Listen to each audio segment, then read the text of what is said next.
Assalamu alaikum. A lot of us have the genetic curse of storing body fat in our bellies, and today I'm going to show you how to lose it. I'm going to explain why we store it there, and then, of course, 12 ways to fix it. So, first off, we need to understand what are the root causes of this belly fat. So, in addition to genetics, which is going to be one of the factors, I'm going to explain it in a second, inshallah, hormones. Because men have more cortisol, more testosterone in general, work stress in every single area, well, we're going to end up gaining body fat in the belly. But also because a lot of women these days are really stressed out with work, social media, everything else, and even just raising kids in today's day and age, cortisol gets very high for women as well, leading to that cortisol belly, even for women who traditionally would usually store fat more subcutaneously instead of viscerally in the belly area. Now, genetics play a role as well. Of course, Pakistanis, Bangladeshis, Indians, there's actually a lot of research that shows that we tend to store fat in our bellies. I'm half Pakistani, 3/8 Algerian, 1/8 French, little tangent there.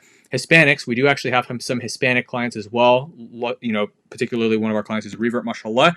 African Americans, as well as Africans, we get a lot. Even East Asians, believe it or not, get belly fat storage in the belly, and really people of all races, but these are just the races that are even more genetically prone to it. But of course, when you combine with the other four factors, doesn't matter what race you are, very easy to gain belly fat. Now with Arabs, there isn't a whole lot of research on Arabs, but if you walk into any masjid, you're going to see that the ammus have just as much belly fat as the desi uncles. So at the end of the day, we got to solve it. Now, diet. What is the cause for it? Well, in almost every culture, we eat way too many refined carbohydrates, sugars, unhealthy fats, etc., etc. And of course, these excess calories plus the poor digestion can increase the size of our bellies as well, both between fat and digestive inflammation. And of course, when we have poor gut health, due to digestive issues from the foods we're eating, way too much oil. But in addition to that, excess sugars and fats, actually mostly excess sugars, are going to feed that bad gut bacteria, and it's going to overgrow and increase the size of your belly, and it's going to make you crave more of these sugary, unhealthy, high-calorie foods. And of course, we get the protruding belly because we've got all that gut inflammation. But of course, if you fix this, that'll go down pretty quick. And then, of course, the sedentary lifestyle. We sit at desks all day long working, but that also changes the angle of our spine, such that actually when your spine becomes curved from your hips being tight, this actually makes your belly stick out more, which can make your belly look bigger. In addition to the high body fat, the bloating, the poor diet, just bad combination of all these different things, the stress. So obviously, all 5 of these root causes need to be solved. I'm going to give you 12 very easy tips today. We go more complex in other videos, but I want it to be very easy for you to take action so you can solve this, because I want to see the whole ummah change, because we got way too many heart disease problems, obesity problems, diabetes problems in our ummah, and obesity dramatically increases your risk of all these things. Heart disease, you're 2 to 4 times more likely to get heart disease than those with normal weight. There's all kinds of terrible statistics. 70% of heart disease cases are linked to obesity. More than 85% of people with type 2 diabetes are overweight or obese. Again, there's so many different reasons, hypertension. And at the end of the day, we want to positively impact our kids, right? So the good news is that even a couple small changes make a big difference. Even if you just lose 5 to 10% of your body weight, you will significantly lower your risk of heart disease, type 2 diabetes, hypertension. And 80% of heart disease, stroke, type 2 diabetes cases are preventable by Allah's permission with lifestyle changes, including diet, exercise, these 12 tips I'm going to share with you today, In Shaa Allah. Of course, you're going to have more energy. Your life is going to be better. It's going to be positive for your family, setting a good example. And you're also going to reduce the risk of leaving your children without a father or mother, or being a burden to them when you're older. Okay? So remember, there's a lot of risks of being obese. 64% chance of higher chance of stroke. 13 types of cancer are linked to obesity. Sleep apnea, joint problems. Every 2 pounds that you gain, you increase the risk of developing arthritis by 9 to 13%. And I don't want you to be a burden to your kids when you're older. I want you to be there for your kids when you're older. I want your kids to have parents who will be there for them for their whole life. Instead of reducing your life expectancy by 10 years, spending 42% more on healthcare, for a combined total of everybody, $147 billion annually spent in the U.S. on the healthcare system. And again, if these diseases run in your family, where you're maybe South Asian, like 70% of our clients, you're 2 to 4 times more likely to develop type 2 diabetes, heart disease, 2 to 3 times more likely to develop heart disease, 50 to 100% more likely to die from a heart attack, and 2 to 3 times more likely to develop hypertension. We need to solve these things for our ummah. So let's go into the tips. The first of my 12 tips is you're going to limit high sugar foods and snack on fruit instead. So why are processed sugars so bad for you? Well, number one, they absorb so rapidly, which makes them easily able to rapidly be stored as fat. They're going to spike your blood sugar, crash your blood sugar, leaving you feeling tired, hungry, craving more. Okay, they're going to spike dopamine in your brain, which is going to cause addiction just like cocaine. They're going to feed bad gut bacteria, which is going to make you crave more, and you're not really getting much nutrients with it. But if you eat fruit, which has natural sugar, it has fiber and healthy nutrients with it that make it absorb more slowly, giving you less of a blood sugar spike and less of a crash, meaning you're not going to get that tired, hungry, aspect afterwards. You're going to feed good bacteria, fix your gut health, lose the gut health related belly size, right? And lose body fat and feel energetic and satisfied, burn more calories, be more active as a byproduct. And of course, you're going to get less addicted, you're going to be less hungry, you're going to lose fat. Everything's going to be great. You're going to get a lot of good nutrients. And also, you get to follow the sunnah because the Prophet ﷺ, there are many fruits that he used to eat. There are many fruits mentioned in the Quran. So again, just remember that you're also going to need to follow the hadith, which is 1/3 for food, 1/3 for water, 1/3 to save room for your breath. If you eat 1,000 dates, that's still going to be too many calories. But of course, when you enjoy dates and figs and other fruits that are mentioned in the Quran and sunnah that have health benefits for you and good micronutrients, enjoy them in moderation. Because of course, you could eat in excess of those too. And in Islam, we do not eat to excess. Now, another little tip I'm going to give you is when you go to the store, don't go to the center aisles where you're going to get all this processed food. When I was 15, I had a martial arts instructor who told me only shop the perimeter of the store where they tend to have natural single ingredient foods as opposed to processed foods. Now, of course, there are some central foods in the central aisles that we can easily eat every day, even on a fat loss diet, including basmati rice. Yes, carbs are fine while you're losing fat. I have videos that explain that. You can check out my channel after this, In Shaa Allah, and other clean carb sources. Now, and then of course, even in the outside of the store, you might get some processed foods, but like in general, it's just a little nice simple rule that anybody can easily apply. And again, when you look at the foods in the perimeter, like fish, meat, eggs, fruit, etc., they tend to have lower calories. Now, on that note, single ingredient foods. So if a food has like a bunch of ingredients, there's a high chance it's very calorie dense and not very nutrient dense because those are usually processed foods, versus foods that only have a single ingredient or less ingredients tend to also have less calories and are more filling. And some, especially the ones that are rich in protein, require energy to digest, and those that have complex carbs actually improve your energy levels. If you look at a bag of chips or cookies, it's going to have a lot more calories per serving than a piece of fruit or even meat. Even some of the fattier meats are going to have less calories in these processed foods. And of course, if you go with lean meats, which is what I typically recommend in all my other videos, makes a big difference, inshallah. So again, remember that there are processed foods in the perimeters of the store. So even if you follow tip number 2, always check the ingredients, just like how you check it for gelatin, pork, alcohol, whatever else. Check the ingredients. If it has more than like 3 ingredients, there's a high chance that you shouldn't be eating on a fat loss diet or for general health, especially if you can't pronounce half the ingredients. Now, of course, there are always exceptions to these rules. I'm just trying to give you guys the simple rules that you can follow.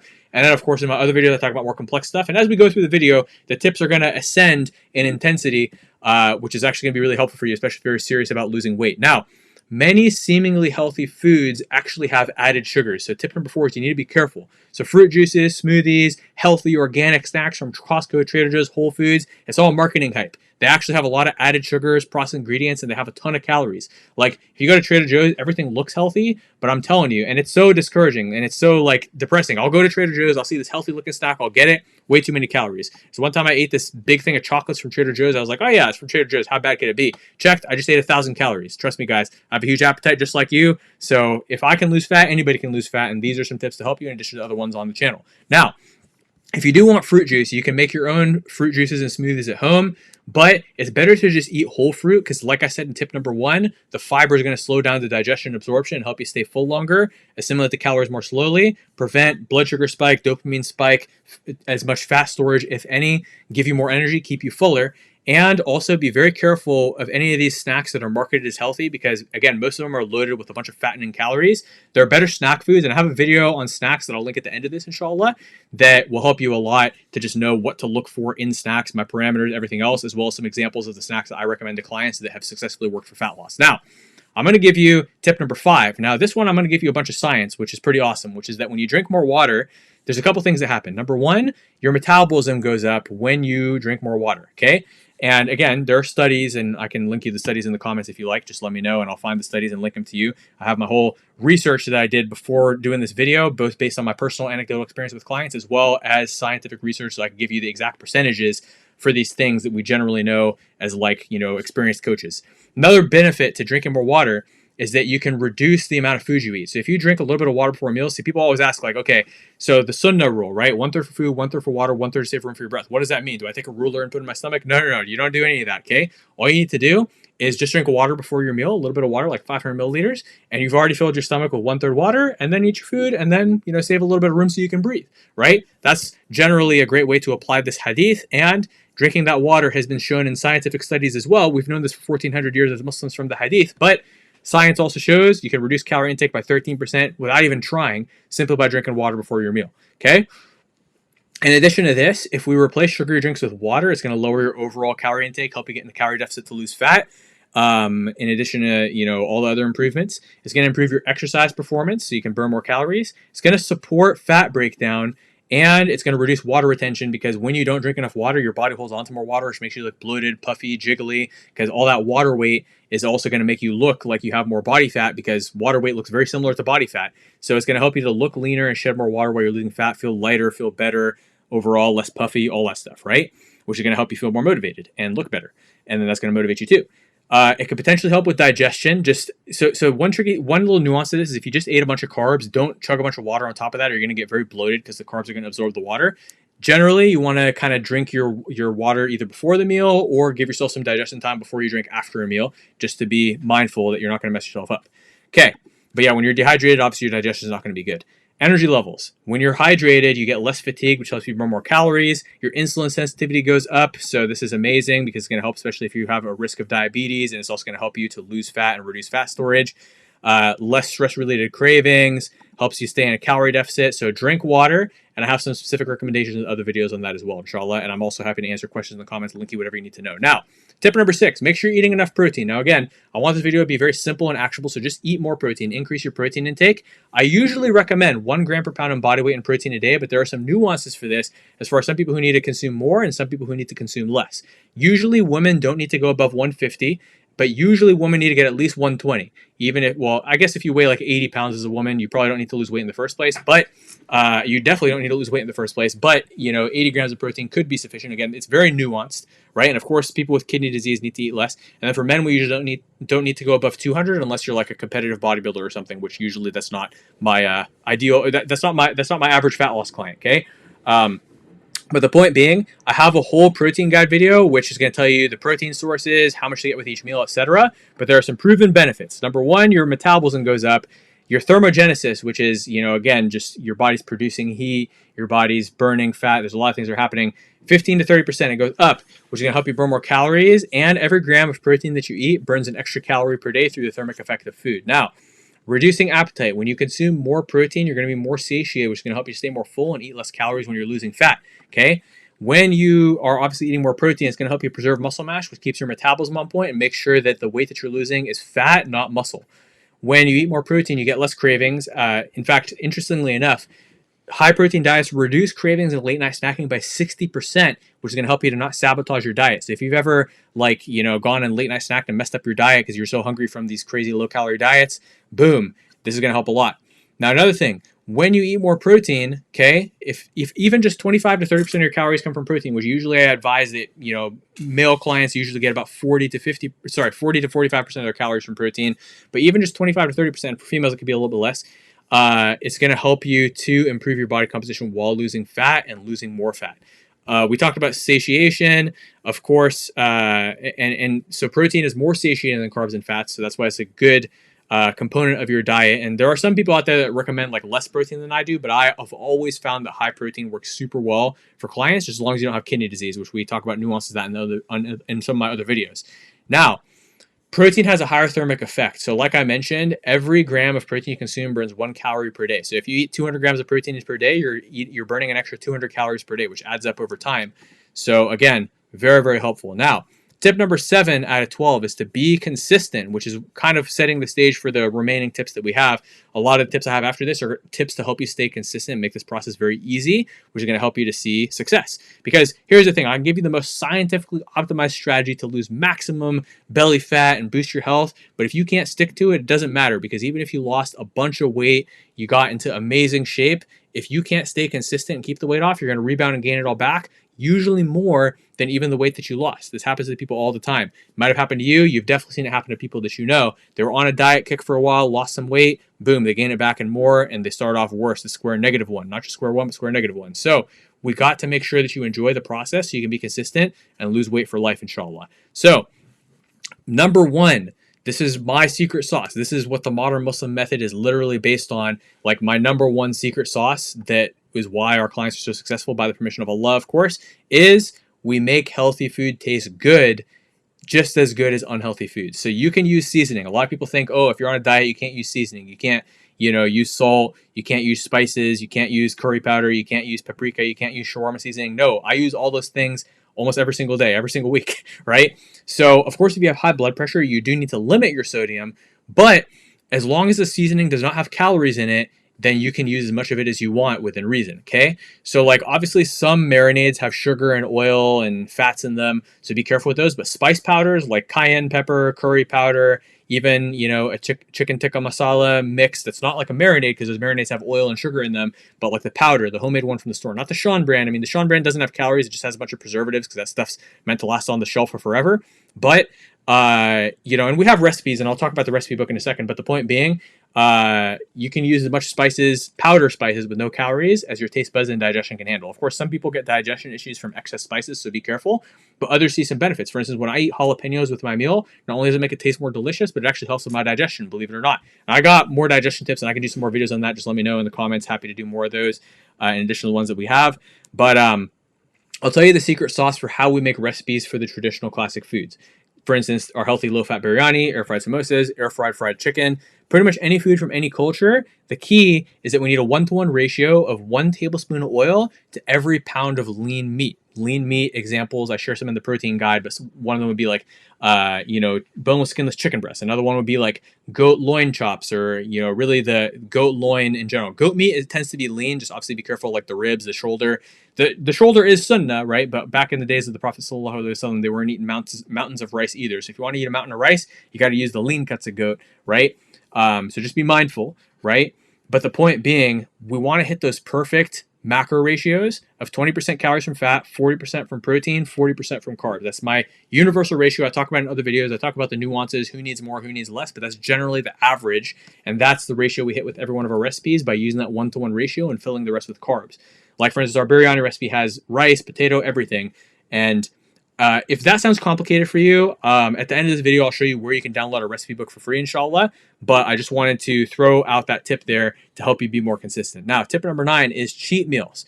So I've said this in other videos. We have our clients do 1 cheat meal per week on average to help manage cravings, be able to enjoy yourself at family events and weddings and dinners, eating out, etc. But of course, if you're eating out more than once a week, which many of us do with our families and whatnot, then of course we also have guidelines for eating out. So what I'll do is I'll link my cheat meal video at the end of this, which is like an in-depth overview of my entire cheat meal protocol. And then you can learn how to incorporate these in a way that helps your fat loss instead of hindering it. There are some benefits to your metabolism in addition to the fact that it helps you psychologically with being sustainable. So it's a win-win, both physically and mentally. Now, eat more soluble fiber. This is amazing because when you eat more fiber, within reason, there is an upper limit I'm going to talk about, because you don't want to go into excess or it could actually cause problems, but I'll tell you exactly how much to eat and what amount to avoid. But when you eat an adequate and appropriate amount of fiber, what happens is that it slows down digestion and reduces your appetite by up to 60% according to some studies, which is very helpful with controlling your calories and naturally without even have to think about it, eating less calories to help you lose weight without even have to track anything. And then if you want to track on top of that, it makes it super easy, right? So whatever level you want to, no matter how hard you want to go, whether you want to track or not, this is going to help you, okay? Improving satiety, okay? Hard word to pronounce, satiety. how satiated you feel. So when you consume more fiber, it helps to release leptin and other fullness hormones, which help you to stay fuller longer, reduce overeating, and actually increase your metabolism. Believe it or not, leptin actually increases your metabolism, which is a potent fat-burning hormone that upregulates your sex hormones, everything else. That is stimulated by fullness, which is why starving yourself on a diet is not ideal physically or mentally. When you consume fiber, it reduces your belly fat. So even just 10 grams of soluble fiber a day is associated with a 3.7% reduction in visceral fat over 5 years, which is amazing because visceral fat is that belly fat around your organs that makes your belly stick out even more than it otherwise would. So it's amazing. It's very amazing for your health. A higher fiber intake is correlated with a lower risk of every disease. All the diseases I mentioned earlier, they're negatively correlated with a higher fiber intake, which means more fiber is better up to a certain point. I'll tell you what the limit is, which is hard to hit. You'd have to like down way too much fiber to hit that limit, but I'll tell you what the limit is just so you don't overdo it or mess up.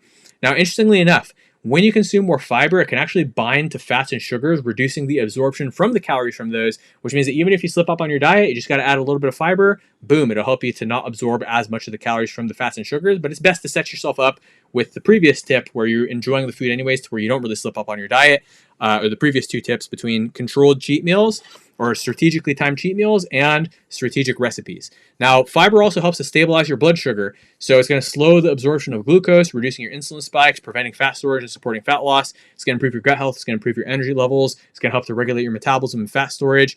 But we don't want to go above 25 to 38 grams per day, which is the recommendation for most adults. It can have some side effects if you go above that, and also be careful. For instance, some fiber sources are going to mess you up. When I eat broccoli or cauliflower, I get really gassy, so I need to avoid those things because it's detrimental. I've known some. I actually had one client who got constipated from carrots, although the rest of them did well on carrots. So you got to assess. For me, what I really like is green beans, mixed veggies, okra, salads. Those all work well for me, but I avoid broccoli. Asparagus is all right, once in a while. It just kind of makes your urine smell strange. But the point being, test out which fiber sources you like the taste of that also digest well for you, and that's going to be the key. Now, tip 11, lift weights or do body weight resistance training 3 times a week and go for a walk every day, even if it's a 5 to 10 minute walk. And I'll tell you the benefits. When you lift weights, you're going to, on average, gain 10 to 20% more muscle mass, which is going to help you burn more calories at rest, increase your metabolism, and increase fat loss, even on higher calories. When you resistance train, your metabolic rate goes up, according to some studies, by 5 to 7%, which is going to help you burn more calories even after your workout. Not just during your workout, but after it too. You're going to preserve muscle during fat loss, and if you lift during a calorie deficit, you're going to maintain up to 93% of your muscle mass. And I need to check if that was in conjunction with the protein because we had the protein stat earlier. But the point being, you're going to retain more muscle, which is going to help you look better once you lost the fat and help you maintain a higher metabolism while you're losing fat. When you lift or do resistance training, even if it's body weight, it improves your hormones and it also increases your fat loss. And studies have shown that it actually increases fat loss by up to 35% compared to just dieting alone, which helps you to lose more fat and preserve lean body mass, aka muscle. It's going to improve your body composition because if you do resistance training, you're going to reduce your body fat percentage by 1 to 3% more than cardio alone, which is going to help you to get leaner, more toned while losing fat.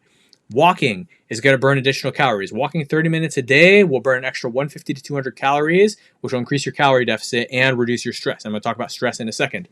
It increases fat oxidation. Okay, so when you walk at a moderate pace, your fat oxidation goes up by 20 to 30%, which is going to burn more stored fat for energy when you're losing fat. It's going to reduce your visceral fat by, according to these studies, 7% over 12 weeks. Okay, and I validated this, maybe not 7% exactly, but I validated this with clients. When we get them doing steps, the results are way more consistent versus those who are doing less steps, end up hitting a plateau, and then we have to increase their steps. If you're doing 2,000 to 3,000 steps a day right now, that's not enough. I mean, you'll lose weight for a month or two doing that, following the other tips, but then you got to eventually increase the steps to keep the progress coming consistently. But you're going to lose belly fat, you're going to improve metabolic health while losing fat. Walking is good for your recovery as opposed to more intense forms of cardio. Like, I'm not a big fan of HIIT for most people unless you're well conditioned to it, which most people aren't, especially if you need to lose weight. Because, again, it's stressful for you versus walking, instead of being stressful for you, it helps to reduce stress. In fact, that's the next point. There it is. The next point. It's going to increase. So you're going to get more circulation. You're going to get better, recover from your workouts and your mental health. Your stress goes down by 40%, which is going to help to reduce stress-related eating. Now, sleep is the last tip, and I'm going to tell you where to get the recipe book for free. And so essentially, sleep.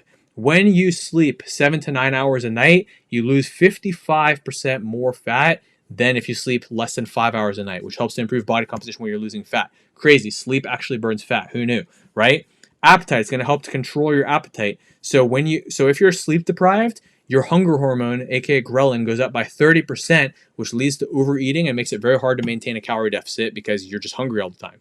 When you sleep enough, you're going to maintain 60% more muscle during fat loss, which helps maintain a higher metabolism when losing fat, versus when you don't sleep enough, you have a much higher risk of muscle loss during a calorie deficit and all the metabolic and physique consequences of that.